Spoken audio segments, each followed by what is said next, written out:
அன்பில் மகேஷ் பொய்யாமொழி அவர்களுக்கு நீங்கள் எல்லாம் மிகப்பெரிய வெற்றியை தேடி தரணும்.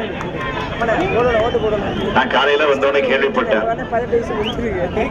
அதுவும் தம்பி அன்பில் மகேஷ் பொய்யாமொழி தான் இடத்துல சொன்னாரு. எதிர்கட்சிக்காரங்க திட்டமிட்டு சில பிரச்சாரத்தை நடத்திட்டு இருக்கிறாங்க. ஏதோ வெளியூருக்காரு உள்ளூருக்காரெல்லாம் பேச ஆரம்பிச்சுட்டாங்க. அதனால அந்த தொகுதியிலேயே நான் ஒரு வீடு எடுத்து பால் காய்ச்சிட்டேன்னு அப்படின்னு என்கிட்ட சொன்னாரு. மன்னிக்கணும், பால் காய்ச்சிட்டேன் பெரியப்பான்னாரு. இவ்வளவு நீங்க தெரிஞ்சுக்கலாம். நானும் இப்படித்தான்.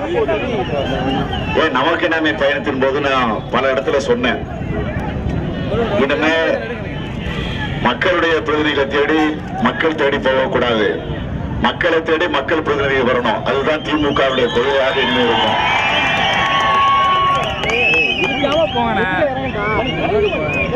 நம்முடைய திமுகவுடைய தேர்தல் அறிக்கையில கலைஞர் ஒண்ணு தெளிவா எடுத்து சொல்லி இருக்கிறாரு. 3 மாசத்துக்கு ஒரு முறை குறைகளை கேட்கக்கூடிய அரசின் சார்பில் ஒரு முகாம் நடத்தப்படும். அது முகாம் நடத்துவதற்கு, குறைகளை கேட்பதற்கு. ஆனா மக்களை பொறுத்த வரைக்கும் எப்போதும் சந்திக்கணும், எந்த நேரத்திலும் சந்திக்கணும். அதுதான் திமுகவுடைய லட்சியம். மக்களை தொடர்ந்து சந்திக்கலன்னா அடுத்த முறை நீங்க தேர்தலில் சரியா பாடத்தை வழங்கிடுவீங்க. அதுவும் எனக்கு தெரியும். அதனால நீங்க 5 வருஷம் ஆகாத அந்த பாடத்தை வழங்குறதுக்கு. ஆனா திமுகவிலிருந்து தேர்ந்தெடுக்கப்படக்கூடிய எந்த சட்டமன்ற உறுப்பினராக இருந்தாலும் சரி, தொகுதியோட தொடர்பு இல்லைன்னா திமுகவே நடவடிக்கை எடுக்கும், கலைஞரே நடவடிக்கை எடுப்பாரு. அழுத்தம் திருத்தமா உங்களுக்கு சொல்ல விரும்புறேன். அது தம்பி அன்பில் மகேஷ் பொய்யாமொழிக்கும் அது பொருந்தும். அதனால இந்த உறுதியோட வேற எந்த உறுதியும் உங்களுக்கு சொல்ல வேண்டிய அவசியம் இல்லை. நான் பாக்குறேன்.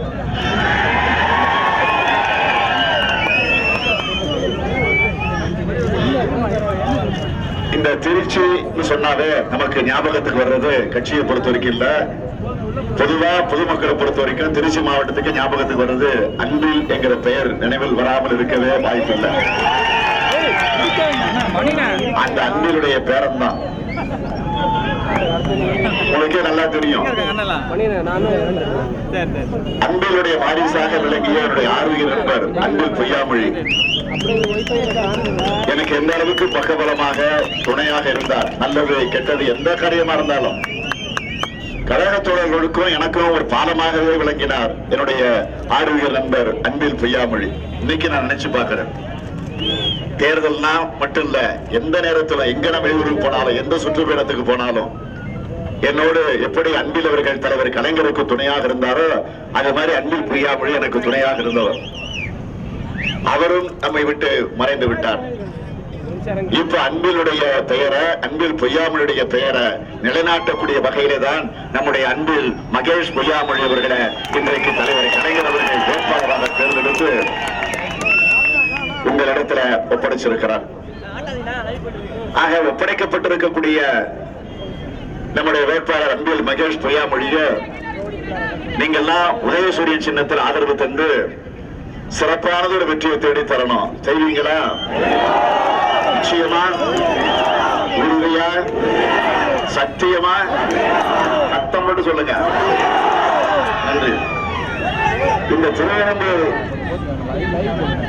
தொகுதியை பொறுத்த வரைக்கும் திராவிட முன்னேற்ற கழக ஆட்சி பொறுப்பில் இருந்தப்போ, அதுல குறிப்பா சட்டமன்ற உறுப்பினராக நம்முடைய சேகரன் இருந்தப்போ, அதே போல தொடர்ந்து திராவிட முன்னேற்ற கழகத்தில் பல சட்டமன்ற உறுப்பினராக இருந்தப்போ, நம்முடைய ஆட்சி இருந்தப்பெல்லாம் எவ்வளவோ காரியங்களை, எவ்வளவோ திட்டங்களை, எவ்வளவோ சிறப்பான சாதனைகளை எல்லாம் கொண்டு வந்து இந்த தொகுதிக்கு நிறைவேற்றியிருக்கிறோம் என்பது உங்களுக்கு எல்லாம் நன்றாக தெரியும்.